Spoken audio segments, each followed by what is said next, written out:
Hey you guys, Sergeant Be Safe here. Let's take a quick trip down memory lane. You remember that one time Captain Chaos and I met Super Crime Buster? That was a fun day. Or the time we helped the Johnson family against that computer hacker. Yoga? Nah, not for me. Next. Or that time in court with Judge Mint. ADA just in case went up against Scott Free, Rob You Blind, Treacherous Tony, and of course Chance Wilder. Treacherous Tony conducting illegal activity at a basketball court. The summer months when we have to educate kids about dirt bikes and four-wheelers on the roadway. Rob You Blind attempting a burglary. Yep, he got caught. Frequent flyers Rob You Blind and Chance Wilder. They get caught often.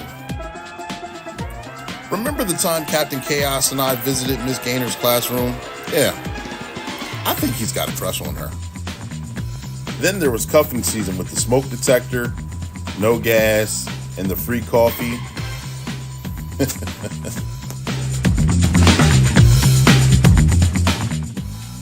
Or this poor guy who had to go up against Nasty Nina and her attorney, Wacky Tacky. Or how about the time Rob You Blind and Treacherous Tony got into that traffic accident while drinking and driving? They really thought they were going to run away. These and many more adventures can be seen on our YouTube page and also during the podcast Black and Blue. Don't forget to watch us and subscribe, and that's your tip of the day to get you on your way.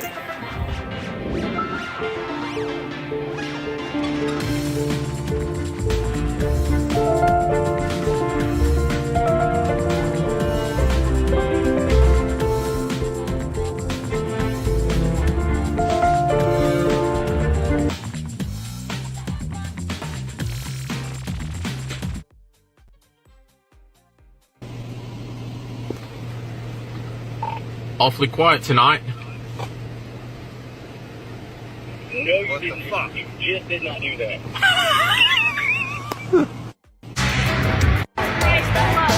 You're singing bars to me.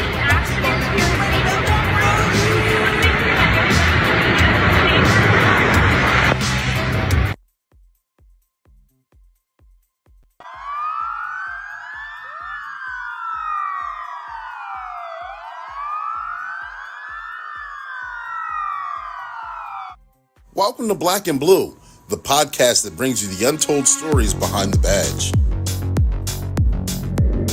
Every week at 7 p.m. Eastern Standard Time, we dive deep into the lives of our unsung heroes, the first responders and law enforcement officers who put their lives on the line to protect us all. So join us as we humanize the badge.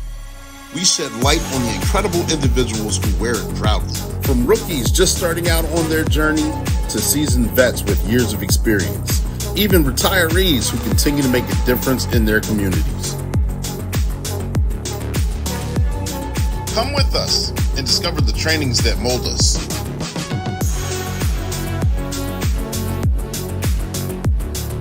The unforgettable experiences that make us. And the publications that inspire us to push forward.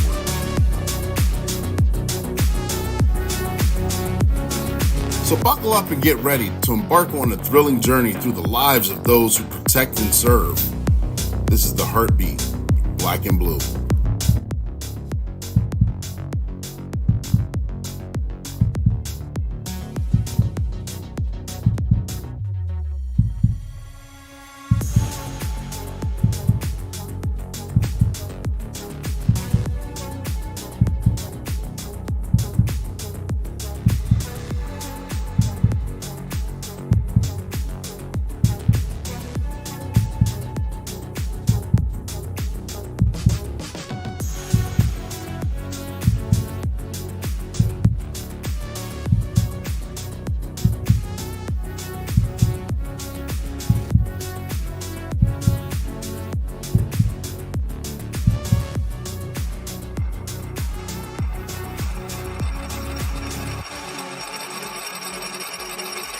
Black and Blue, where the stories behind the badge are true. Good evening, ladies and gentlemen, boys and girls. Welcome to another weekly episode of Black and Blue. I am your host. I'm your motivational speaker, your empowerment coach, your author, and your favorite baker, Coach Clee, coming at you. And we've got another wonderful guest backstage. I'm going to give you a little preview of what we got going on right here. All right, and I'll introduce him in a minute. So make sure you guys get your questions ready because we're got a tremendous show ahead of us, and we're going to have a lot of fun. Black and Blue is the podcast that goes live at 7 p.m. Eastern Standard Time weekly. And when we go live with the first responder or law enforcement officer, whether they're rookie, seasoned, or retiree. And when we interview them, we talk about their trainings, their experiences, and their publications. And we're not going to fall short today. We got an exciting guest. Some of you may know him, others of you may not. But by the end of this live, you will know him indefinitely, and make sure you get your questions ready because this is a live and interactive podcast. We're streaming on 5 different platforms. That's right, 5 different platforms. We're on 2 on YouTube, we're on 1 on LinkedIn, and we're on 2 on Facebook. So therefore, like I said, we're streaming on those 5. I can't see who's in here. I want to know who's in here, and I'm pretty sure you want me to know who's in here. So if you're looking for that shout out, make sure you put your name and where you're from in the comment section, and I'll give you that shout out that you're looking for. We already got Seti P's on here talking about nice jacket. Got Jaman on here talking about good evening. Thank you guys for tuning in. Make sure you guys tag, like, and share. Those of you have your question, looking for those shout outs, that's how you do that. If you have a question, you have to put the question in the comment section as well, and we'll answer your question as best of our ability. Understand that there's about a 5 to 10 second delay from the time that you post it to the time that we see it, but we'll definitely address that question. All right. Again, talked about the 5 different platforms getting caught up. You see the websites on there. Make sure you guys check those out. Don't do it right now. Do it afterwards. We got Ernie Stevens, former guest on the show. He's talking about good evening, Coach. Good evening, Ernie. Thank you guys for tuning in. All right. What this podcast is sponsored by One Way Publishing. One Way Publishing is the sponsorship. When you saw the commercial at the beginning with Starting to Be Safe. The books, I got 5 books that I published myself. There's a couple books behind me of clients of theirs that have published books through One Way Publishing. Their motto is they can turn a mere thought into a book that's bought, and they can make that thing happen for you. Let me get one of these banners up here. We got Kay Childs, her book right there, her poetry book. She started writing that back in the early 2000s or maybe before. She never thought she was going to be a published author. Then she reached out to One Way Publishing and made that thing happen. And her book came out right before Christmas. It was the perfect time. It made her dreams come true. She became a published author on her literary works, and make sure you guys check that out because that's on Amazon. And also before Christmas, To Be So Tall, the dynamic duo, mother and daughter, Shayla and Sophia Thompson, came out with their first children's book. The children's book, To Be So Tall, and they've been hitting up churches, they've been hitting up assemblies, they've been having book signings. They're all over Facebook and Instagram and so many different things. Make sure you guys check them out. Their book is on Amazon as well, all right? And of course, all the 5 books are on Amazon that are written by yours truly. If you're looking to be a voiceover for a Starting to Be Safe commercial, reach out to workwithclee.com. You can get on there. If you're looking to be on the platform itself, so you can be highlighted, workwithclee.com is that platform. And speaking of books and speaking of One Way Publishing, yesterday, we had the 6-year anniversary of my first book that came out March 4th. And it came out on March 4th because it's the only day of the year that has marching orders. And you're going to give a quick snippet on a celebration of that. Make sure, look at that thumbs up right there. Absolutely. If you see yourself in the picture, make sure you give it a like. Make sure you tag, like, and share, and stand by. We're going to go ahead and have a March 4th tribute. Thank you for coming on the show. 6 years ago, I never imagined that my wildest dreams would actually become a reality. It's hard to believe that it's been 6 years since I became a published author with my own publishing company, One Way Publishing. It's been an incredible journey and a truly amazing experience. Let's celebrate the start of this new era with the anniversary of this book that was published on this very day. When it was published, I was so excited. It was so amazing. I couldn't keep up with all the orders. I couldn't keep up with all the excitement that was going around. Look at all the pictures that I took.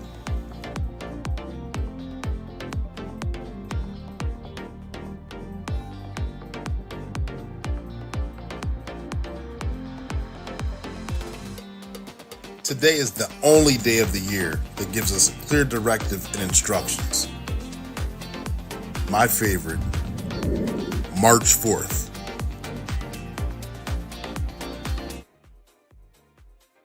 And there you have it, the March 4th tribute, ladies and gentlemen, boys and girls. Like I said, I'm your host. Darren's on here. Good evening to you too. I don't know if I introduced myself on different platforms. I'm Clee Tillman. Sometimes I'm Coach Clee. Sometimes I'm Clark Tent. Make sure you guys look that up and make sure you tag, like, and share on those different platforms. Some people even say Clee, C-L-E-E, stands for Continuing Law Enforcement Edutainment, because we educate and we entertain while we do the same thing. I got a congratulations from Shayla, one of the dynamic mother of the children's book, talking about March 4th. Absolutely. Congratulations, bro, from YouTube, Jamon. I appreciate you guys. You guys know that I'm currently still a full-time active member, law enforcement with a certain department. So with that, and coming on here is a lot of fun and a lot of good information. But enough about me. We're going to jump right into it. Ladies and gentlemen, boys and girls, because I'm excited to jump into this interview, and I hope you guys are too. I read the book. It's available on Amazon unsealed. Yes, and it's written by Mark Greene. And I got to go ahead and I wrote it down so I wouldn't miss anything. I'm going to introduce him. He's a retired Navy SEAL for over 20 years in the U.S. Navy. He's been the assistant of the officer in charge SEAL Team 8 in Iraqi Freedom, officer in charge Special Boat Team 20. He's been the officer in charge of SEAL Team 8 of Afghani Operation Endure Freedom, Special Boat Team 20, Operations Officer, Special Ops Command in Europe, the Afghan Operation Endure Freedom, and Naval Special Warfare Group 4. He's also the author of the book that I just showed, Unsealed, and he bears his soul and it's not easy to be an individual who puts himself out there and goes back from his childhood all the way up to current and talks about that. It's a great book. It's good information on there. He talks about his transition out of the Navy and working for USC as well. So make sure you guys get your questions ready. Without further ado, I see Alan. Yep, loved his book, loved yours too as well. But without further ado, ladies and gentlemen, boys and girls, I'm going to bring Mark Greene to the stage. Mark, are you there? I am here, Clee. How you doing? I'm doing wonderful. How are you doing? It's good. I'm happy to be here. It's a Tuesday night at 7 o'clock. Nothing else to do, nothing better to do. So join you on the show. Thanks for the invite. Yeah, absolutely. Thank you for making yourself available and blessing this show. I appreciate having you on here. I just, like I told you, I sent you a message before that I finished up your book a couple days ago. And I mean, wow. That's all I can really say. But I know there may be people on here that may not know who you are or have not read your book. Can you tell us a little bit about yourself, please? So I, like you said, I was a Navy SEAL for 20 years. Started off enlisted, became an officer, and did my 20-year career. But my beginnings were I was an Air Force brat. Okay. My father's in the Air Force. My grandfather was in the Army. So having a military career was, seemed like a natural progression. However, a big kid when I was young, my dad's like, hey, guess what you're doing? You're playing football. So I played football throughout high school, played at Miami of Ohio, and then at Kent State. And Kent State's where I got injured, football career ended, and my slow journey towards the U.S. Navy SEAL team started back in 1991, 92. Gotcha. Jamon's on here saying, go Army. Got to give him that shout out. Whole Army leads the way. I understand, but still got to get that out there. Just having a little fun.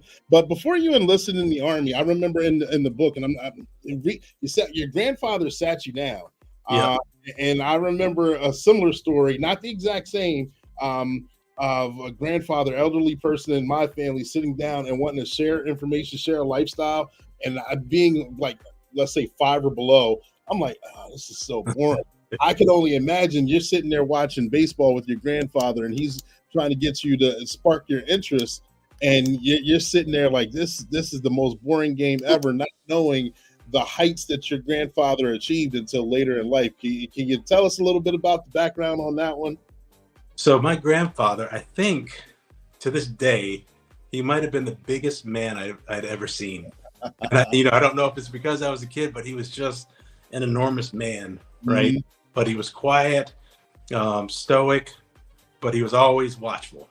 Mm-hmm. But you usually tried to avoid Grandpa if you could.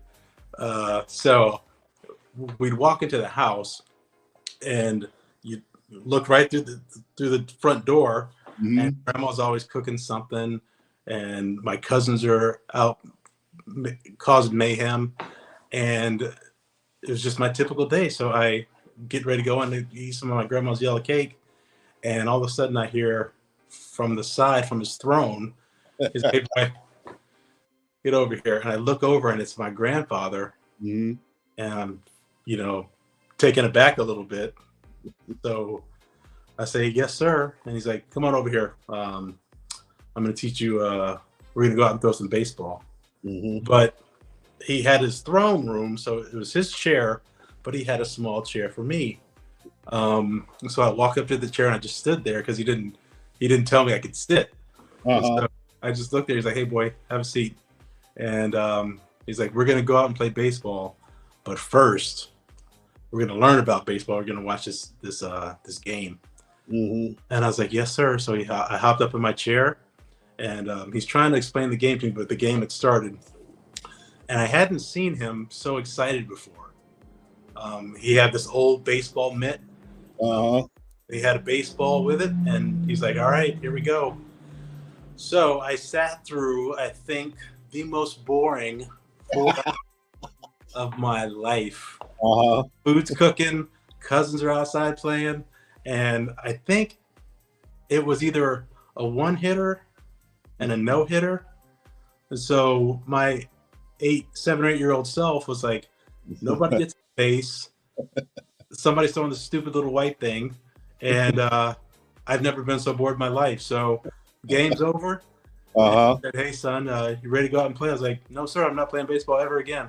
He's like, "Oh," I said, "No, sir, I'm never playing baseball." Hopped up and got some food from grandma, and never looked back at baseball until much, much later in life, when I actually appreciated the moment that he was trying to share with me. And actually, I didn't really think about it until I started writing the book, what that moment was. Yeah. And so at that time, you weren't understanding of how important baseball was to your grandfather, correct? That he was in the Negro baseball leagues himself. Yeah, so I guess he was a prolific pitcher. At 6'5", I guess he could just bring it. And he had 4 pitches. He had a slider, he had a knuckleball, he had a fastball, and then a curveball. Okay. And I didn't find that out until his funeral. And then I found out my grandpa was in a band and stuff. So I mean, so looking back, I wish I would have taken him up on learning how to play baseball, but that just wasn't my path. It was something that I still enjoyed, throwing baseball with my dad out in the field, but playing baseball, it completely turned me off. I understand. I stopped playing baseball 5th grade myself, so I get it. And one thing, and I say that to say because football was my passion as well. And I played all the way through high school. I didn't go to college. I joined the military instead. But after I got out the military, I played semi-pro. And I say that and said yes to your question, and I'll get to it here in a minute. But Mark, I understand you played football at a higher level beyond high school while in college. What was that like? So it was a really great experience, because in high school it's raw talent, and the coaches aren't they're as good as they can be, right? But when I got to Miami of Ohio, the coaching staff under Randy Walker, and which was called the Cradle of Coaches at Miami of Ohio, really had great coaches, and I actually learned the game of football. And it was like a light bulb came on, because I had all the raw talent, and then as the season was progressing, I was on the scout team, and I was picking up the playbook and figuring out the game. And then one day, Coach Sean Watson got the scout team together, and he said, "Okay, we're going to run a football play." And he said, "Okay, you're going to put the wide receiver in motion. It's going to take the DB from a cover 1 to a cover 2 zone. That's also going to set back the linebacker, freeze him. Then you can do play action, freeze the other linebacker. And in the middle of the field, off to the left of the field, there's going to be this big opening. Mm-hmm. The receiver is going to sit right in that opening. And I drop back, I do put him in motion. And all of a sudden I saw the play just start to coalesce. And right where that receiver was supposed to be, he sat right there. I was so shocked, Clee, that I took a sack because I just stopped. But then I was like, holy crap, I just learned football. The stars just aligned for you, huh? Yeah, and it all made sense. And once I figured it out in a way that I learned, I was like, okay, I get it now. Mm-hmm. And then the growth was just really exponential. So that strong arm that my grandfather saw as a kid, I like to think I had an NFL level arm. I just didn't know football quite yet. And I was a freshman, 18 years old. Mm-hmm. And then I transferred up to Kent State and was progressing. It wasn't the same coaching environment. It wasn't the same athletic environment. So I wasn't on track as much as I was at Miami, but I was still progressing. And then in spring ball, moved up the depth chart and took a catastrophic hit on my shoulder. Yeah. And in my career right there. Yeah. I remember reading about it. So that was a game changer in itself. And then that kind of brought you back to working mediocrity and a dinosaur of establishment that we all once knew as Blockbuster. And trust, I'm not making fun when I say that. I used to be a frequent flyer at Blockbuster, and it's no longer in existence. But working there, you talked about how you had the revelation. A customer came up to you and it changed the course of that interaction changed, the light bulb went off like this. I'm not going to be doing this much longer. Yeah, I could do it, but, So a friend of mine named Jason, that same night came into the Blockbuster and he looked at me and he's like, what are you doing in Blockbuster? You were going to be this great quarterback. You're going to do all kinds of stuff. And now you're be kind, please rewind. And he's like, what are you doing here? And I didn't have an answer for him. Mm-hmm. And then Jason walks out and this gentleman walks up and picture Morris Day in Blockbuster. All right.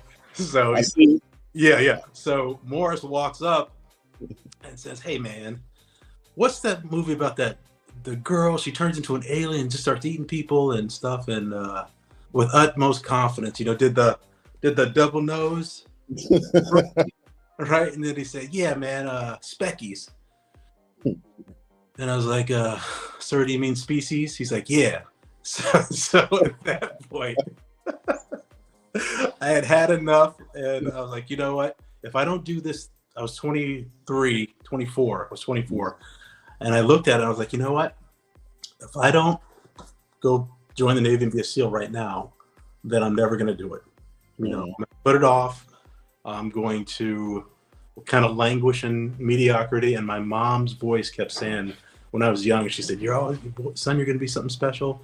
You're going to do great things one day. And I just looked around and I was like, I'm not doing anything great. I'm as mediocre as I could be, and I'm wasting my talents and wasting the gifts that God gave me. So I went and joined the Navy the next day. Gotcha. And I know that was an elaborate ordeal with the pull-ups and actually going through buds with being the first team. I was reading the story on you guys. If you get finished with this drill early, you would get to go get some sleep until the other boats came in. Yeah. Your sleep was interrupted and you got into an argument, and it all worked out. Like, we stand on our word, which I actually thought was very honorable, coming from an instructor to actually go up the chain and to come back down and to work out in your favor, because, you got to stand, as everyone says, you stand on business. If you put your word out there, then obviously then, you have to honor that word. Yeah, that surprised me too, because, it's a really harsh environment, and it's it's arduous and it's designed for you to go away, but one of the last things you think about is, hey, in the midst of all this chaos, once you give your word to somebody, that is you stand on that, and that and very old school So when the instructor said, "Hey, you guys finish first, you get to go to bed," and I was all tucked in, and we were all, oh, man, I was so warm. And the instructors yells out, "Greene!" And to go back, I had a heat injury. Mm-hmm. So I was put in the infirmary for a day, and he got in trouble. The instructor staff got in trouble. So every time he saw me, he's like, Greene, every time you see me, you're going to be wet inside and out, which means I empty my canteen, and then I hop in the Pacific Ocean, make myself a sugar cookie, and report back to him, and keep it moving. So when I was sleeping, Instructor Gecka did the same thing. He's like, "Greene, get over here." Cussing, I get up, and he says, "Hey, you know what you got to do?" And it was that Darth Vader, Luke Skywalker, Return of the Jedi moment. Right? I look over at the water. I look at the instructor. Look back at the water. I'm like, that's absolutely not. I was like, you told me I get to go to sleep, but as a 25-year-old man, I'm throwing a absolute temper tantrum, stomping my feet, and I was like, we win, we get to go to sleep. So the mayhem's going on. The instructor's like, "What in the world's going on over here?" And Chief came over and was like, "Greene, what's going on?" I was like, "Well," and then I had the same fit all over again. I was like, "He told me we could get to go to sleep." And Chief looks over at the instructor's like, "Hey, did you tell him he gets to go to sleep?" He's like, "Yeah, Chief, that's what I told him." He's like, "Greene, go back to sleep." He's like, "We keep our word around here." And that was such a profound moment, and hadn't slept in days, right? But that memory was so burned into my psyche that I was like, okay, this is how we do business. No matter what, we keep our word. And it was a throwback to what my parents taught me. Yeah. And it goes, Alan Goodrich's in here. Shout out to you, Alan. Thank you for tuning in. He's got a question. One of my favorite parts in the book as well. A question from Mark. "I died laughing with the Naval Academy swimming story. Did you ever run into those instructors later and have a good laugh at that situation? That situation where you were the only black guy or one of the few black guys in a training situation, and they zoned in and kept an eye on you to make sure that you could swim. So you were faking it for a while, and then you were having fun until another instructor came in and told the instructors, 'You idiots, he's a SEAL.'" Yeah. So the drill instructor, he's still a dear friend of mine. He and I talk regularly, and we bring that story up all the time.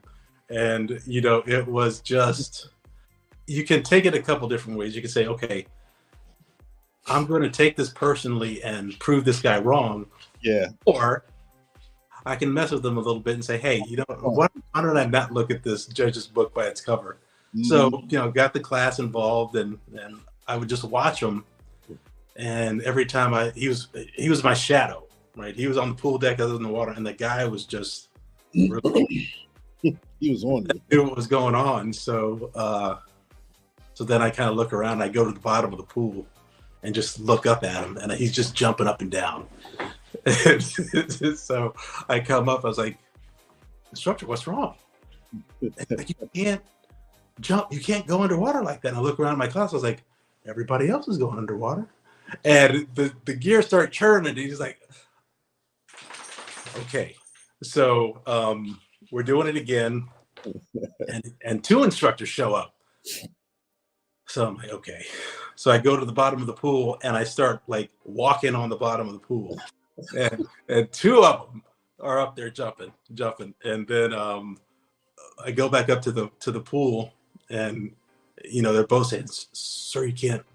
It's like, "You can't do that." And out of the corner of my eye, I saw my drill instructor come in, and he's twitchy. He's ready to get the class started. He sees what's going on, and he just yells out in his drill instructor voice. He's like, "He's Navy SEAL, you idiot!" And then the light turns on, and he's just like, and you can see it. And he's like, okay, not only can this guy swim, but he's one of the best swimmers in the Navy. And then we had a relay race, and I beat the entire class by myself. So, and then I get out of the water. I was like, "Did you learn something?" And he's like, "Yes, sir, I got it." I was like, That's got to be a fun moment to look at. Yeah, little do you know. I was like, hey man, come on. I did 2-mile swims for a living for 6 months, so I'm good. Yeah, I read that too, Alan. I was like, oh yeah, that was a funny moment. That's one of those fun moments in life you have to savor. So I can understand why you put that in the book. Yeah, the book is, it's the life journey, but I didn't want it to be so serious that you didn't see the funny parts of life that that the good that comes with the bad sometimes. Right. The challenging. Seti P has been waiting patiently for his question. He's got a question on here. What's the difference between SEAL Team 6 and SEAL Team 8 or any other SEAL team? Okay, so the SEAL teams they support conventional forces. So the Army goes in, the Rangers go in, and they need the Green Berets or the Rangers or the SEAL teams. They go in and do special operations supporting conventional operations. SEAL team or Naval Special Warfare Development Group, and then the Army equivalent as Delta. They're what's called a Tier 1 unit. Okay. So their mission's completely different. Their permissions are completely different. So they don't interact with us and the regular SEAL teams at all. They're a national mission force, and they get their marching orders from the Secretary of Defense and the President. So, gotcha. So that's the main difference. We're all SEALs, but then they go to another selection course and get selected for that, and then they have a completely different mission, and they're some of the best in the world at it. So I don't say the name out of respect. So they're Dev Group or the Naval Special Warfare Development Group. Gotcha. I understand what you're saying. Absolutely. Well, thank you for explaining and sharing to the best of your ability that you could. Ladies and gentlemen, boys and girls, we're going to take a 2-minute, not even a 2-minute, a quick 30-second break for Sergeant Be Safe to come in here, a commercial interlude, and we're going to jump right back. So get your questions ready. And if you haven't already purchased the book, make sure you do so. It's available on Amazon, and we'll discuss on other platforms as well. But stand by. We'll be right back.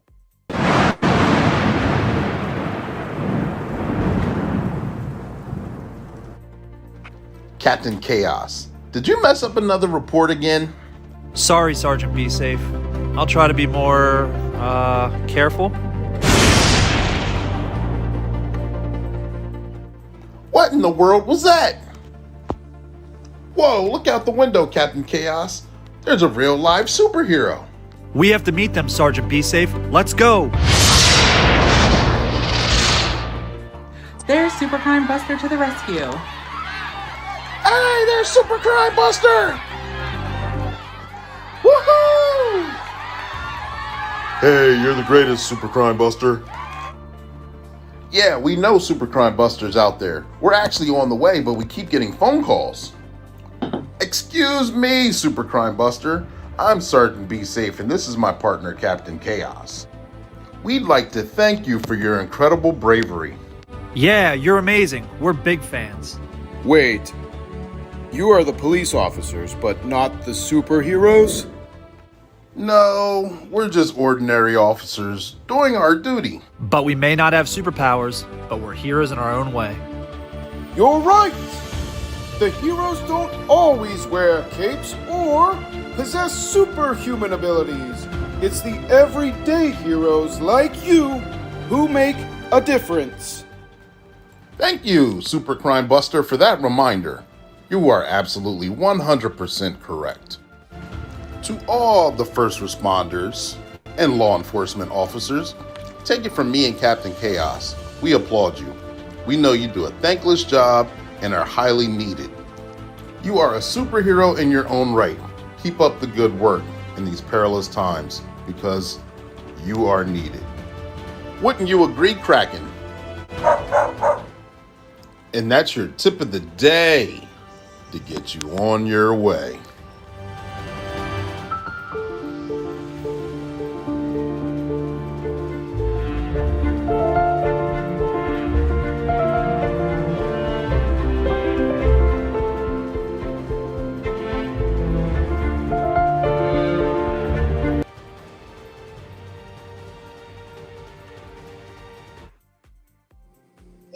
are back, ladies and gentlemen, boys and girls. Thank you guys for standing by with us. We're back in here with Mark Greene and his book, Unsealed, which if you haven't already got them, get it. There we go. A good view of it right here. It's a great book, a great read. Make sure you guys go ahead and pick up a copy. And we're going to pick up right where we left off in this interview. Jumping right back into it, Mark. Listening to your stories, going through making it as a SEAL, and then speaking with one of your comrades or instructors or drill instructors, where you graduate and you make it to the highest of heights, and you feel like you don't feel any different.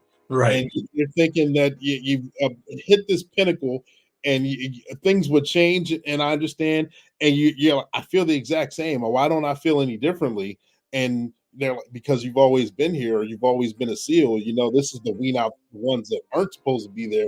I think so. Such a powerful story right there, and such resonated so well that I understand why you placed that in the book as well. And it shows your drive. It shows who you are. It shows your resiliency. Can you elaborate a little bit more on that individual story? Yeah, so when back when I showed up, there was not a lot of information on SEAL teams or anything. I saw that one video that my friend showed me, which ignited the inferno that you need to graduate. So I showed up, and I wasn't ready for what I was getting myself into, but I was slowly progressing. Then I, started to figure out what it took to graduate, right? So as I'm going through the class and I'm getting better, getting stronger, up on week 5, which is the pinnacle of first phase, is Hell Week. And if you don't know what Hell Week is, it's 120 hours, starts on Sunday, ends on Friday. If I'm not mistaken, they schedule 3 hours of sleep.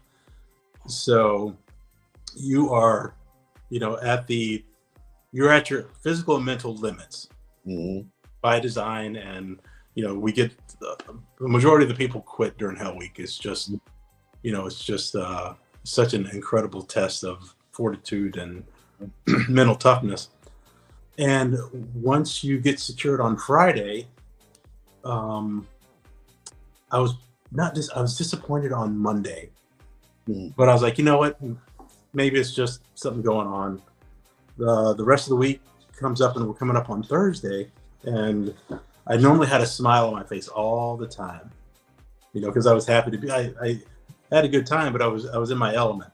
And the instructor, John, looked over at me. He's like, "Greene, what is going on?" And I was like, "Instructor, you got a minute?" And he's like, "Yeah, what's up?" And I was like, "I don't feel any different." I thought I was going to finish Hell Week, and I was going to open up my shirt. There's going to be an S on it. A cape would emerge, and I could start flying all over the place. Right? I was going to be Superman after this thing. And he said, "Yeah, you're not going to feel any different." And I was like, "What do you mean?" He's like, "Whatever happened to you in life, your parents' upbringing, whatever your experience was, you've been a SEAL your whole life. Buds is not for you. Hell Week is not for you. Hell Week is for," and he looked at the row of helmets of people who quit or didn't make it. He's like, "Buds is for those guys." He's like, "And you're not going to feel any different. And you're just meant to do this thing. And that's what this is all about. This is not for you." And then I was like, "Oh, so I've always been this awesome then, huh?" And then he rolled like, "Yeah, Greene, get out of here. You stink. Beat it." So, and Clete, throughout life, I've hit some milestones. When like I said, I flunked out of college, and when I got my bachelor's degree, I was like, "Okay, I don't feel a whole lot different." Then I went and got my master's degree, an MBA from Naval Postgraduate School. And you think and you approach problems differently, but I got my diploma. I was like, man, I don't feel any different about that either. And fast forward to 2020, when I graduated from USC with the second master's, I was like, I don't feel any different. But then I just came back, and those words from instructors, like, this is You're not going to feel any different because you're already capable of doing this thing. Right. And school is just a mechanism to weed out people who can't make the cut. Right. But at 48, I finally sunk in that, okay, you didn't feel different after Hell Week. You didn't feel different after you got your Trident. You didn't feel different after all these things because this is just who you are. Right. I like that. That resonated well. I like that explanation on that as well. And doing all the amazing things, reaching the highest of heights and pinnacle. You have a family. You're married. The birth of your oldest daughter comes in, and I know how you explain that. You're like, I'm basically useless. Yeah. All this stuff over here, but I'm basically useless because there's no bond. And I'm just here to pay bills and to take trash out or whatever. Yeah. But then that one day, what happened that one day? Can you tell us about that? So she was born, and I looked at her, I was like, oh, man, nothing's pretty about this kid, right? So the birthing process is atrocious. Yeah. Yeah. So I didn't bond with my daughter right away. Because she didn't need me and all. She needed her mom, and mom was doing a great job of taking care of her. And like I said, I was doing all the grunt work, and I would try to hold her, but I had this little scruffy beard, and she's just like, ugh. So I couldn't hold her, I couldn't comfort her, I couldn't feed her. I could change her, but that gets old after a while. But I would walk into the door, I'd come home, and I'd say, hey, Riley. And she'd look at me and just kind of like, whatever. And but I think she was about 2 months old, a month or two old. I said, hi, Riley, and she smiled. And I was like, huh, maybe the kid must have farted or something. So I walked back out and said, hey, Riley, and she did it again. She smiled again. And I'm like, okay, wait a second, one more time. Third time's a charm. She could fart. So I came back and then said, hey, Riley, and she looked at me and smiled again. I was like, man, she knows who I am. And that moment, it was just like all the feels and all the bonding happened. And, I was no longer just this thing that just showed up, made her uncomfortable. She says, like, hey, whoever you are, you're back. And I'm happy to see you. And from that moment, it was just completely smitten, and she could do no wrong. She's 25 years old, still almost can do no wrong, but that was the moment. And with all four of my kids, it was kind of the same thing. After my son was born, I was like, okay, it'll be different. Same thing. He was just as ugly as the rest of them, and it took him about a month or two. But once that connection was made, it wasn't as drastic with the other ones because I understood what was happening.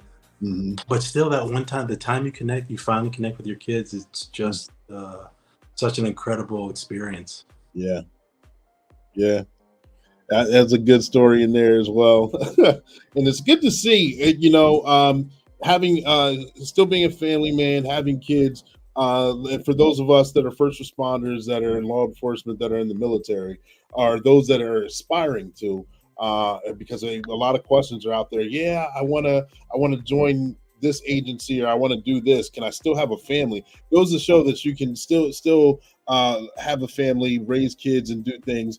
You may have to, from time to time, you may be deployed or are working swing shifts or things like that, so you don't get that basic Monday through Friday 9 to 5 kind of atmosphere like civilian life does. But you still can, if you want it to happen, you can make it work. It's basically what I'm trying to say. Yep. But I want to jump back into your SEAL stories here. You had 2 near falls that you explained in the book. One with the helicopter pilot who later comes and visits you in the hospital. And you get your slick remark in with them and didn't even know it was them. And then another when you get dumped off a boat. I'm like, I'm reading this one, and you're down under the water. You felt like you said there's a hand that was pushing you down as you were trying to get back up, and you said you were so pissed Like I'm so mad. I'm calm. I'm not even. I'm angry. I'm more angry than I am fearful or panicking. If I die down here, I'm gonna be so pissed. So mad. So mad.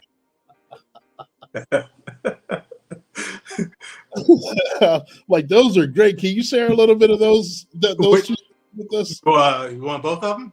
Sure, absolutely. Okay, so I'm in my first platoon. It's 1999, and I'm still a new guy, still learning. And we have these full mission profiles that we have to perform. Well, that means you get the communications, you get the helicopters, you get the boats, you get everything that you're going to need to conduct a mission. Do a full mission profile. So we had a ship, we had helicopters. I mean, whole nine. And so we're going on board the Strong Texan, and we do what's called a crawl, walk, run.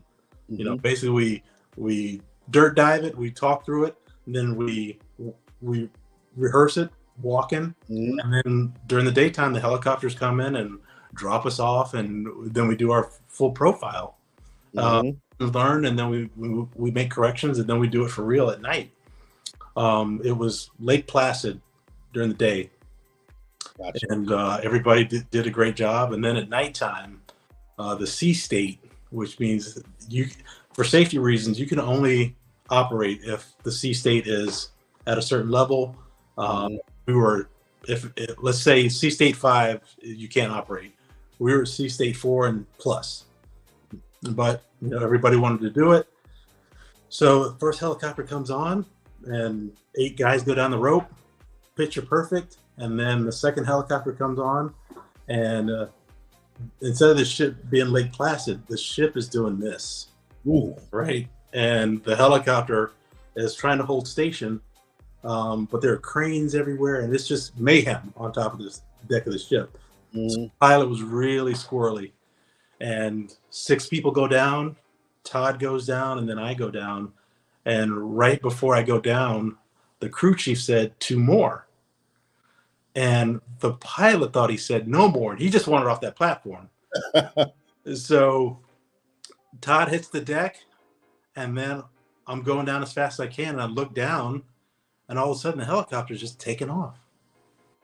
And I was like, where the hell's the helicopter going? Where's the boat going? Right? Yeah. So, in training, they teach you you can put the brakes on and climb up the rope and stand on the rope just long enough to not fall in the water. But I had like 6 inches of rope left, and I look up, and something happened to the helicopter. This whip comes down in the line, and I look at it, and I was like, yeah, I'm going for a swim. It knocks me off the rope, and I think I probably fell at least 100 feet. Wow. Yeah. So. Wow. Yeah. So I hit the water, and the first thing I was like, why am I wet? And what am I doing in the water? Because you're not prepped. You're prepped to hop on the ship and take down the ship. So the ship's going this way, and the current's pushing me this way. And the sea state is, like I said, it's almost to 5. And I go to hit my headlamp, and I hear this sickening zzz, zzz, zzz. It's shorted out. What can go wrong will go wrong. Yeah. So then I'm like, okay, but the waves are crashing so hard that I'm drowning I'm sucking down a bunch of water.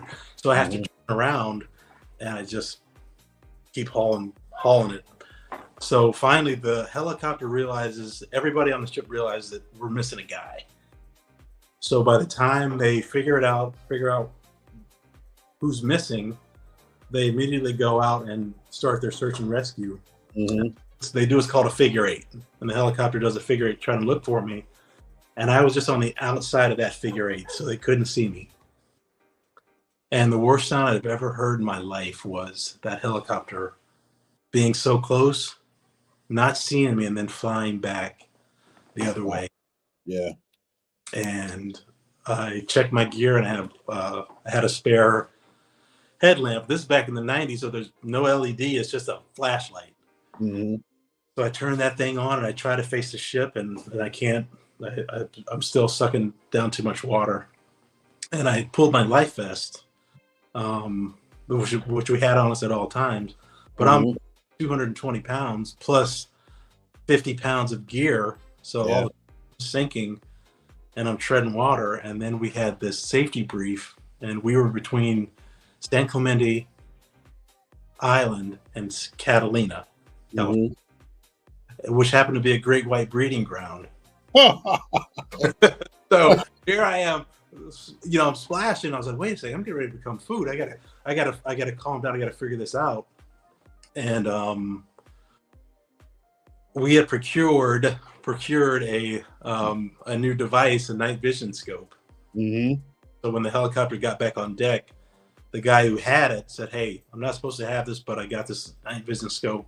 Let's go back out and see if we can find him." And 45 minutes later, I'm getting ready to dump all my gear, put my fins on, and just start swimming because I didn't know. It was 2 a.m. I didn't know which way I was going, but I wasn't gonna die. Yeah.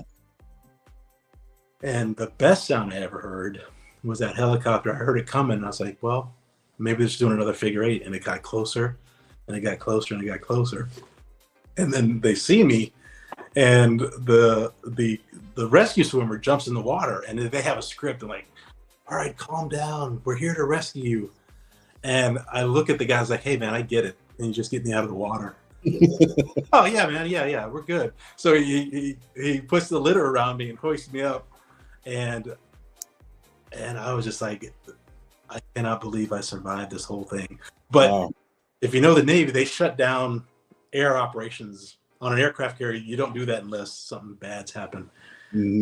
So to heat me up, I was hypothermic. I was shivering, jackhammering. They had heat blankets in there.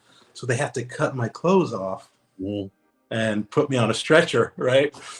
I've been in the water, 52-degree water for 45 minutes. They wheeled me out in front of it felt like the entire aircraft carrier was sitting right there, right? And I looked down, I'm like, this is not representative. Still had your wits, huh? I was like, So we go up to medical and filling up, and these two gentlemen walk in. And, it'd be like your captain coming in and say, hey, everybody kind of gets to attention. Somebody just walked in, and they walk in and they say, hey, son, what happened? I was like, well, that shitty pilot didn't know what the hell he was doing. Put me in the drink, almost killed me. And the entire hospital, they were just like, what just happened? And so the gentleman was like, okay, son, you take care. And he walked out. I was like, well, who is that? And they're like, well, that was the CO of the pilot. He's the one who dropped you in the drink. I was like, yeah, well, he earned that one. So yeah, I wouldn't be mad about that either. But what I learned from that is that you was prepared. You're always curious if you're prepared. If you're put in a situation, be it combat or what you do on the street or in the middle of the ocean, you're trained to a point that your training is going to kick in. At that point, I trusted my training. You do what you do because you stay calm, chaotic, and you think through the problem and you thrive through it. So my options were limited. It was either swim north and south and hit Mexico or Canada, or run into California. But I was gonna do something. Yeah, I understand. Yeah. But it was just, I trusted my training and I survived it. So when I talk to people, they're like, are you traumatized by that? I was like, no, it's a good story, but I survived it. What's the traumatic part about it? I never understood that. And no, my training kicked in and heal, and I'm going to exhaust every opportunity that I have to survive, fight another day. So when number 2 happened, September 11th, we're heading down to Jakarta, Indonesia. We're going to respond to the U.S. Embassy that might get overrun down there. So we're prepping and we're getting all our gear ready. So it's an amphib, and the back deck comes down, and then they flood the deck, so boats and stuff can come in and out. So we're getting ready to approach the ship, and one of the guys was looking up at all the people watching and wasn't paying attention and kind of veered off. And we yelled his name like, "Hey!" And he realized what he was doing, jerked back to get it straight, and we were just getting ready to hit. We were just getting ready to board. I go over the side, and then I go from the surface, get caught in the prop wash, and all of a sudden I'm at the surface, and then I'm 30 feet down. Wow. Mm-hmm. Wow. Quick, huh? I mean, it was fast. It was, and disoriented again, but I was so mad that I tried to swim up. I couldn't move because that hand, whatever was holding me down, I wasn't going anywhere. So I literally sat back, crossed my arms and legs, furious, and looking up. And I looked down at my vest. I was like, I can't pop my vest and pop to the surface because I don't know where I am. I don't know if I'm going to get caught in the actual propeller. So I sit down there still fuming, and I try to climb up a little bit more, and nothing happened. I look down at my vest again. I was like, if I can't go up this next time, then I'm going to pop it.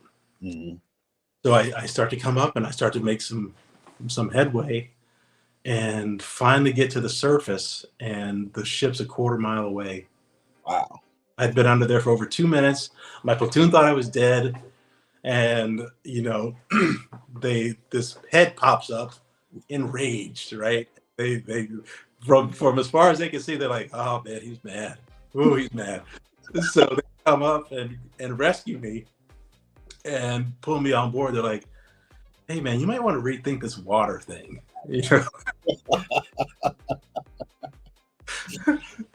But again, I was prepared. I didn't panic. It's the calmest thing I've ever been in that situation, and was like, well, I'm gonna figure this thing out.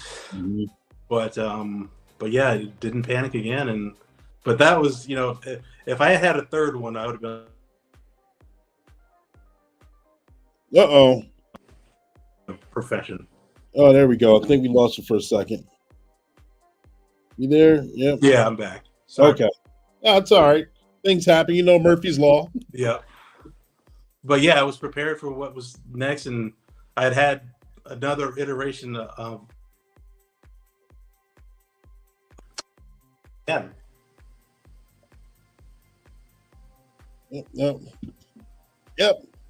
I think it's cutting in and out, so this is a perfect time.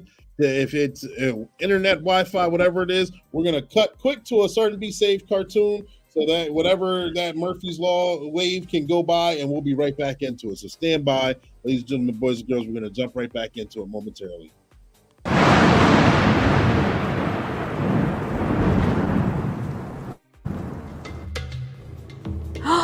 Ooh, look at all the pretty butterflies in the sky.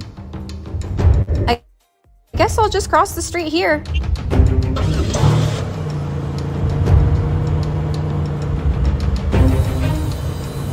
Oh, good. Light's green. I'm glad I can go. Oh my gosh, watch out. Sergeant Be Safe, Beast Mode, baby! Megan, watch out for that car! I got you. Oh, geez. I didn't even see that car coming. Oh my gosh, are you two okay? Yes, we're okay. Megan, you have to do a better job paying attention. I just wanted to cross the street. I didn't see you walking there. Megan, you just can't cross in the middle of the street. You have to go to the intersections and use the proper crosswalks. Wait for traffic to clear and then go. If you don't follow these simple directions, you could get a ticket for jaywalking, or worse, be hit by a car and seriously injured. I'll be more careful from now on. Ooh! Look at the other butterfly! Oh my goodness. Sergeant Be Safe, you are the best. This is very true. Thank you very much. I did have to turn on supersonic beast mode to jump and get Megan out of the way. Remember folks, look both ways before crossing the street and wait till the intersection's clear and cross at the crosswalks. And that's your tip of the day to get you on your way.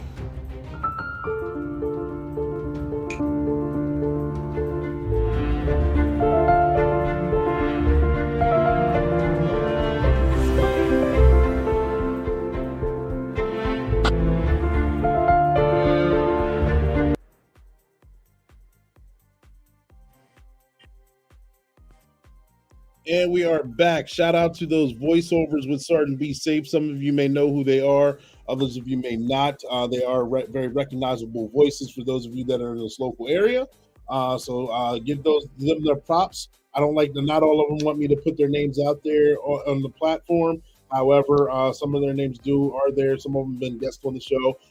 Some of them, most of them, 95% of them are in some sort of first responder law enforcement capacity. So make sure you give them the shout outs and the just dues that they deserve. We're back in this interview. We got Mark Greene right here. Mark Greene, I know he's sideways, but we're going to make this thing happen anyway. It's all right.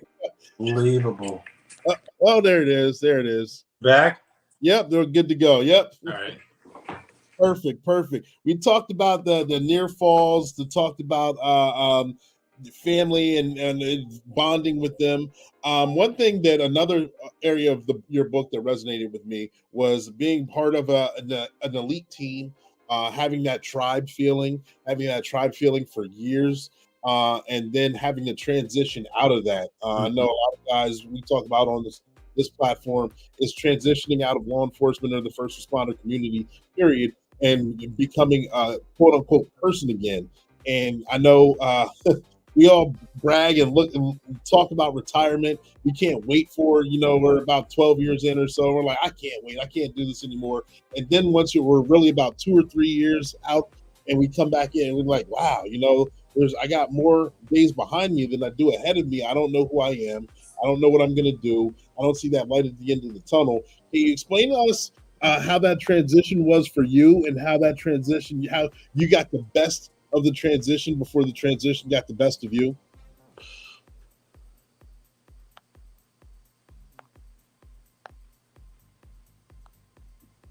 Can you hear me?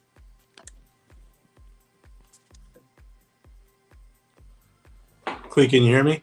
I can hear you loud and clear. Can you hear me? No, I can't hear you. Okay, let me see what we can do here. Can you hear me? No, not yet. All right. It's all right. Stand by, ladies and gentlemen, boys and girls. A little technical difficulties.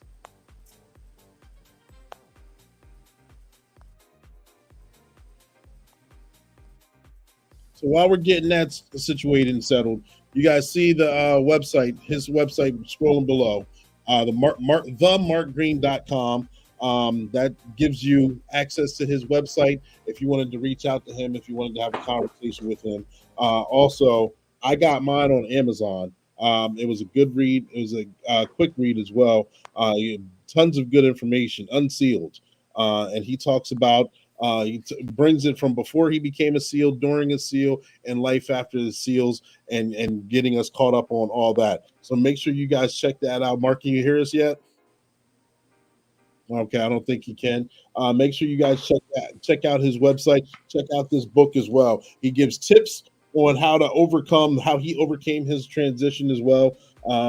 There was certain things that happened to him during the transition.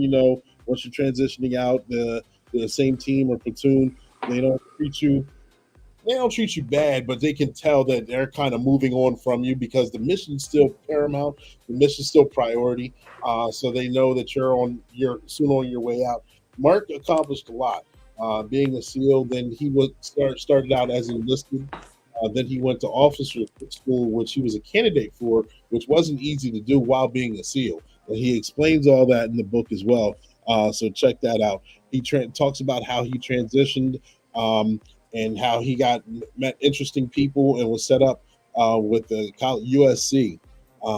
And in the process of that, the family dynamics weren't in good working order, for lack of a better term, and things had to go a totally different way and separate. Where he went out to USC, where he was loving it, he got those same individuals was able to get him, his wife, and kids set up, but they wanted to stay here on the East Coast, so therefore they had to find a way to make that happen. He talks about how he would visit his kids while he would commute back and forth from USC to the East Coast, and how he had situations just dealing with normal, basic civilian life in a Home Depot, having to have conversations, having to get things sorted through. And it's amazing what you think, what's easy to the regular person is very difficult for someone who's working at level between level 7 and level 10 capacity for the majority of their career. So when something level 2 happens, the things start come flooding in because we don't work at that capacity often. Let me see if you can hear me now. Mark, can you hear me? I got you. Perfect. Yeah, out here, I was going ahead. I explained the transition from U.S. I'm sorry, the transition, how you became an officer, and then also how you transitioned from the East Coast to USC and transitioning from a SEAL life, living life at a very high elite level for the majority of your career, to coming down and working as a civilian, and how things were different, were affecting you. The tribe the tribe mentality didn't seem to be there often, and we as first responders and law enforcement, we understand the tribe mentality. And I was hoping that you could explain how you transitioned out of an elite program into what would be considered a civilian program, how you got the best of the transition and the transition didn't get the best of you. Well, it was a process, because the hardest thing for me when I transitioned out was, one day I was Mark Greene, Navy SEAL, been doing this for 20 years at the highest level, one of the highest levels, and then all of a sudden Saturday I was Mark Greene. Only thing I was shooting was emails at that point, and all of a sudden I felt like I was tolerated but not welcome, if that makes sense. And it's not in a bad way. The guys are still doing the job, and when you show up and you're like, "Hey guys, I'm back," they're like, "Hey, we got about 10 minutes before we got to get back on the road, or we got to get back in." We just have that same job, because the military and first responders and Leos it's designed to continue and thrive without you being there. Yeah. And so, once you get to the realization of that, you're like, man, I'm never going to recreate this locker room again. Yeah. That was really, really challenging. And then you're unemployed for the first time in 20 years, and you don't speak the language anymore. And for the military, your muscles to do things individually have atrophied, right? You've done everything as a team for 2 decades. So for you to say, "Oh, you know what? I've had this team dynamics. I'm going to go ahead and do this on my own." You just don't know how to do it anymore. Or, I'm sorry, you don't know how to do it as well. Right. Out of practice. So then it was like, and then life gets quiet. And that's when things start to manifest. And for me, it was my invisible injuries that started to manifest. My memory, I couldn't hold on to new stuff. All the old stuff in my career, I could have hopped back out there and done it again. But the new stuff, I just couldn't figure it out. And what happened when I took the job at USC, it was like, okay, this is great, because I get to keep my family, fed. Yep. And the deal that they offered me was unbelievable, right? So I go out and interview, and the gentleman said, "Hey, after your 3 other interviews, come back and I'll talk to you." So he comes back and talks to me and said, "Hey, what's it going to take to get you out of USC?" And then talk about not speaking the language. I didn't know it was a job offer. So I was like, "What are you talking about?" And then it hit me. I was like, "Oh, well, I don't want to come out to LA. I live in Virginia. The kids are back in Virginia.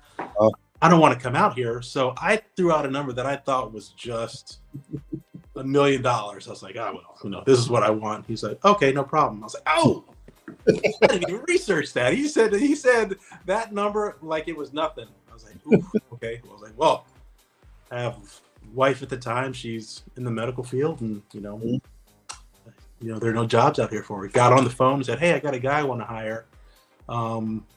Do you have a job at USC Medical Center?" I was like, "Dang. All right." Didn't research that. So, and then I strike 3 was, I was like, "Oh, I have 3 kids, and schools aren't the best out here." Gets on the phone again, said, "Hey, I got a guy I want to hire. Do you have those 3 scholarships available?" And I'm like, "Oh yeah, anything for you." So he came on the phone, and I felt like I was in an interview with Al Capone. It's like, you're not refusing this. So all of a sudden I was like, okay, well, I guess this is what I'm doing. He made you an offer you couldn't refuse. Couldn't refuse it. So unfortunately, I was going through the transition of leaving the service. Mm-hmm. My daughter had graduated high school, was going off to college. My son leaving 8th grade, going to high school. And all those transition points were happening all at once. Right. And things just started to fall apart. And my wife at the time chose not to join me. So I moved out to a new city, learning a new profession in one of the biggest cities in the world. And all of a sudden I wasn't any good at anything. Right. I wouldn't be a good husband. I wouldn't be a good father. I didn't think. I was learning a new industry. I wasn't doing any good at that. I didn't know LA. And that was just the hardest part. But the cool thing was USC is as close to a cult as you're going to get. Right. We love campus. And when I got there, it was just, I found my people. I found my tribe. That was the anchor point that I needed to weather that storm. Like, no matter what happened, I still had this new family, had this new mission. And then I said, you know what? I want to be a part of this thing forever. So how do I do that? So in the midst of, all this failure, I was like, what can I do to make things better? Oh, I know. I can pile something else on. So I started going to graduate school for the second time. So, and then it just started to cascade, and I was in over my head, and I couldn't manage it all. And then one day I had all this emotional stuff that I didn't quite understand, because they literally beat the emotion out of you. It was all business, right? Right. I had this injury. I fell off my bicycle and skinned up my whole right side of my body. And it was my daughter's birthday. I flew back to Virginia and was on a roller coaster because I didn't want to miss with my kids, and they could tell something was wrong. And we picked a roller coaster that wouldn't bang up Dad's leg. Right. So we picked the wrong one. It banged my entire leg up, right? And I was in so much pain that unconsciously I was like, okay, you got two options. You can deal with the emotional stuff you've got going on, or you can deal with the physical stuff you've got going on, but you can't do both. So I chose physical and put all my effort into this physical pain.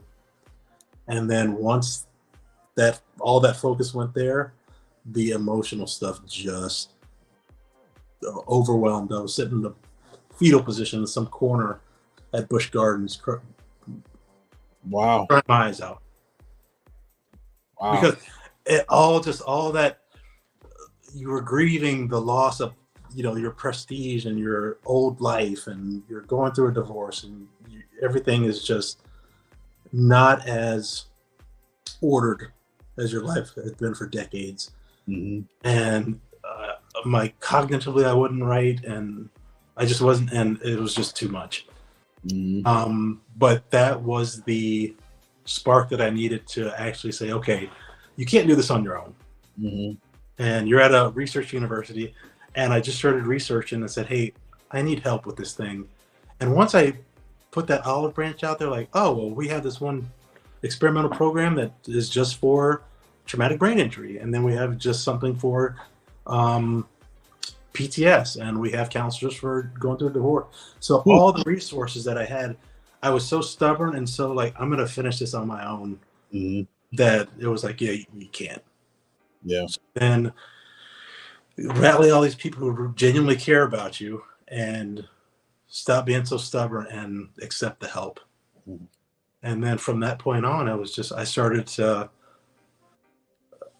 thrive again, and I didn't feel like I was a burden, and I just had this network around me, and I could then focus on being a better parent. And fortunately the marriage didn't survive it, but that's okay, because I did a lot of soul searching, and it's like, okay, I can be the best father to my kids, and I can be the best employee, and I can be the best Mark I can be without being her husband. And I was like, okay, that's what life is now, so I'm okay with that. Right. So that was the beginning of that journey, and it took me another probably year and a half to fully get back to normal. Mm-hmm. And I just had to come up with ways to, hey, if you're cognitively not there, what does that mean? How do you combat that? So instead of going into a fight with Mike Tyson unprepared and just getting beat up, I had trained Mm-hmm. to the point where I wasn't going to beat it, but I knew what I was up against. I knew how to fight it, or I knew how to not get a complete beat down by it. Mm-hmm. So that's where I am today. And there's still some struggles, but they're in the periphery now. It's not front and center. Right. Well, thank you for sharing that, and congratulations to you as well for being in a better place as well. I know the caveat of being first responder and law enforcement is with us having such hectic work lives or careers or schedules, it does make it very difficult as well on the family to attend PTO meetings, to attend games, school functions, holidays. What name you? We do our best. Most of us out here do our best to make as much as we can. Even the ones that we do make, sometimes work is still on the mind, so we're physically there, but mentally not, or not. Some of us, you still get called out for whatever kind of employment that we have. You get called out to a job for a scene. If you're a firefighter, at moment's notice, your pager goes off, you got to go running out the door. Let alone if that's Thanksgiving Day and you're sitting at the table with the family, you got to go running out the door. Yes, you're loving the job. The people who are in danger appreciate you, but the family that you leave behind, certain things, it does leave a mark. So it takes a special and strong person to be first responders in this world and to share those stories, to actually see how some things are very successful and other things may not be as successful at the time, but everything happens for a reason. Is a wonderful way to actually showcase that. And thank you for being vulnerable enough, Mark, to share your side of the story. Yeah, it's important that people struggle, and I'm not saying do it the way I did it, but realistically, to get the message out and let people know that, hey, this may resonate because I'm struggling, or the service member may not know, but their spouse or significant other knows, and your kids know. So you can, pick up the book and read a story and say, oh, dad's going through this or mom's going through this. Yeah. Hey, mom, pops, read this story, not even the whole book. And then maybe that's the catalyst that they need to say, you know what? Okay, we're good. And I also wanted to stop reading about the 22 veterans a day that are taking their own lives, Yeah. And that, I've lost more friends to taking their own lives than to combat. Yeah. I was like, this is your opportunity to give back and say, hey, I hope, let this be a first start to taking that first step. Yeah. And that's what I really wanted to achieve with the book. Yeah. Absolutely. I think it goes without saying, first responders, we know here in the law enforcement community, those of us that have been in it long enough, we know the number one killer of law enforcement officers is self-deletion. And it's a shame that we have to say that. It's a shame that it happens. And seeing it in the military as well, I'm sorry that it is that way. And we're doing better with mental health. But again, you're taking a stand against it. You've talked about your stories, talked about your setbacks and things like that. So there's a light at the end of the tunnel is basically what I'm trying to get to. If anyone hasn't picked up a copy of your book, how could they do so? So they can go to themarkgreene.com and place an order. They can go to anywhere books are sold, and they can also go to Amazon. And if you go to Amazon, one ask I has, just leave a review, and give it a review. Pushes it up through the algorithm, and hopefully it pushes it out farther and wider so somebody else who needs it could get it. Absolutely. Done. You sold me. I'll leave a review. I got mine from Amazon, so I'll show up as a verified purchaser. I just left a review for a former guest on the show. I had to leave 3 because and it still isn't up there. I know Amazon it has they're just funny like that. And I know some of them take a week to process or whatever. But Amazon, if you're listening, just let mine go through. Just stop making it difficult just to prove it. There's nothing bad there. It's good pictures, it's good information, and it needs to be shared. So I'm going to do the same with you. Hopefully that there are no problems. And hopefully someone from Amazon is listening and we'll get that through. I appreciate it. Thank you.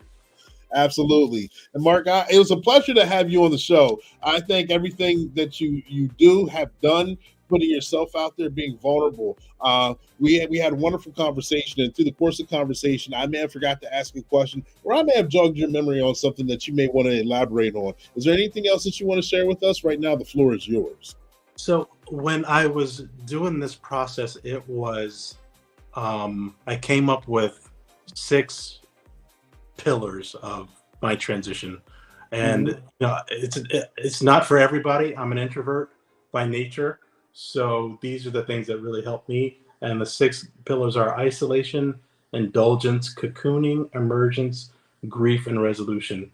And the isolation phase, like I said, I'm an introvert, so I process best on my own. And I recharge and reset everything. And then second phase I went into was indulgence. And I named it indulgence because sometimes it's not healthy. But I gorged myself on information on what I wanted to do, where I wanted to live, what's the language of the organization that I want to go into. And, everything I could find, I engorged myself on. And then once that happened, I needed to go back into isolation or cocoon because with what I was going through, I knew that in that cocooning process, I needed to make changes physically, mentally, get back into a good spot. So then once I went into that cocooning phase and started changing and making changes for the better, I emerged as a better version of myself and capable of, doing things at the level that I used to do it. And 5th is I finally had to come to grips with, I was grieving the loss of that former life, life of being a SEAL and going on missions and the camaraderie and the structure and just the amazing training that you're going through. And, grieving the loss of my dad when he passed or my best friend that passed, you're taught not to grieve. And finally just had to say, you know what, I'm really sad or grieving the loss of all this. And it happened suddenly. And then finally you resolve the fact that, hey, you know what, that part of my life's over. Like I said, I'm never going to recreate that SEAL locker room again.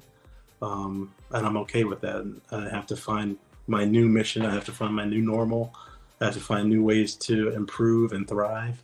And then once I got to that point, I'm on the Clee show right now. So now I'm an author. So, and I didn't go through those things in sequence. It was, I isolate and then I would start the cocooning process, but then it would get interrupted. Or I would indulge myself to the point where, okay, well, I don't want to do that job and life happens. So, in a vacuum or in the best conditions I could go through these 6 processes. But that's what I came up with, and it resonated with me, and I shared it with my kids, and I shared it with people who did a beta reading on it, and they're like, this makes so much sense. So so hopefully this helps.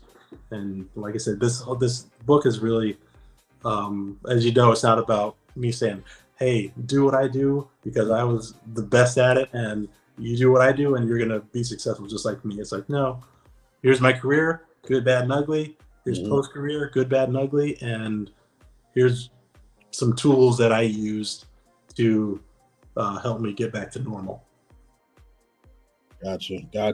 I like that. I like how the cocooning process. I mean, you go through that cocooning process and you go through the metamorphosis and then out the butterfly of the new world. So You go in one way, you come back out in a totally different way, and have to force to adjust for this new way of life. I like that. I like that. Got Elliot Moya, Chief Moya in here, a former guest on the show. He's looking forward to reading this book. Thank you for tuning in, Chief. Make sure you tag, like, and share. Thank you. Hey, Mark, I had a great time having you on the show. Thank you for making yourself available and blessing the show. It was a great time laughing with you, hearing some of the highs and lows, understanding formulating how you went from a young child to a Blockbuster from college to Blockbuster to in the Navy, having all these adventures. A lot of people dream of living a life like this. You got to fulfill a lot of fantasies of a lot of people just by living the life, putting yourself out there, being vulnerable and explaining these stories, and then letting people see who you are now, letting people see what you've been up to, letting people see how you transitioned out of the Navy into being a college employee as an administrator. Correct me if I'm wrong. I don't know the exact title, and doing the things at that capacity as well. Yeah. So I'm humble and grateful, and I'm always a second or a joke away from a smile. So that's just the way I've always been, and I've had so much support over the last month and a half since we launched. And hopefully some of the people know that when they DM me and I respond, that's me responding because I'm so grateful. The book was a first step, but all the support that's come out of it since then, as long as I can maintain it, I'm going to stay up till 2 a.m. and answer everyone I can. So I really appreciate everyone who's watching and who might buy the book and might pass it on to somebody who might need it. Absolutely. Ladies and gentlemen, boys and girls, make sure you guys get your copy. I got mine, and eventually, hopefully, I'll get to see Mark at some sort of capacity where I can get mine signed. But make sure you guys get yours as well, and we'll make that thing happen and get this book out there and get this story told as well. All right? Sounds good. Ladies and gentlemen, boys and girls, thank you guys for tuning in to another episode of Black and Blue, where we go live weekly. And when we go live with a special guest at 7 p.m. Eastern Standard Time.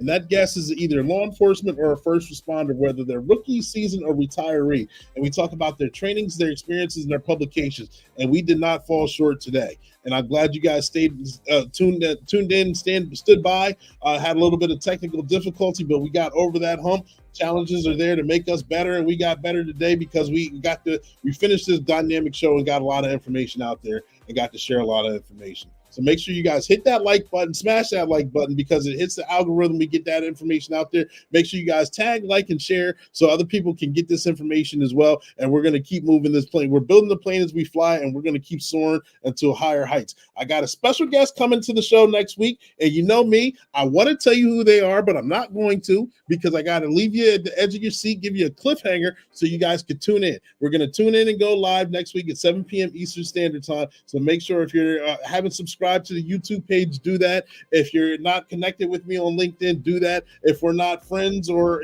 acquainted on Facebook or any other platform, make sure you guys take care of that so we can stay connected. All right. Thank you guys for tuning in. I'm Coach Clee. I'm your motivational speaker, your empowerment coach, your author, and your favorite baker's favorite baker, saying 10-4 over and out. Have a good night. We love you. Great information, like Shayla said. Absolutely. Let me get this going. Yep. Thank you, guys.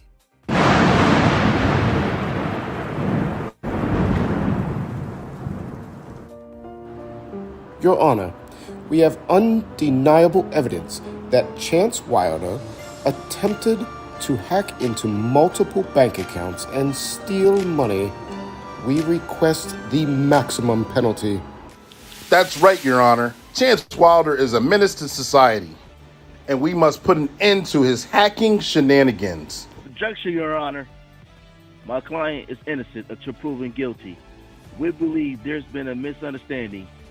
Chance Wilder is a misunderstood genius, not a criminal. Order in the court. Let's hear the defense's case. Your Honor, I present to you Chance Wilder's latest creation, the Hacker Helper 3000. This incredible software was designed to protect innocent people from cyber threats. Chance's intentions were pure. Objection, Your Honor. This is just a ploy to distract us from the real issues at hand. Indeed, Your Honor. We even have evidence of Chance Wilder's hacking attempts. He's gone so far to have left a digital signature saying, "Catch me if you can." Chance Wilder, I've heard both sides of the story. Hacking is illegal. Since you like to take wild chances, I sentence you to community service, where you use your skills for good, helping organizations protect themselves from cyber threats. Oh man, no money and community service? Shut up and take the deal. Well, there's another good job done by our district attorney, just in case. It was a team effort. And there you go, folks. Justice was brought to Chance Wilder, but I'm pretty sure he'll be up to his shenanigans again. So tune in, and that's your tip of the day to get you on your way.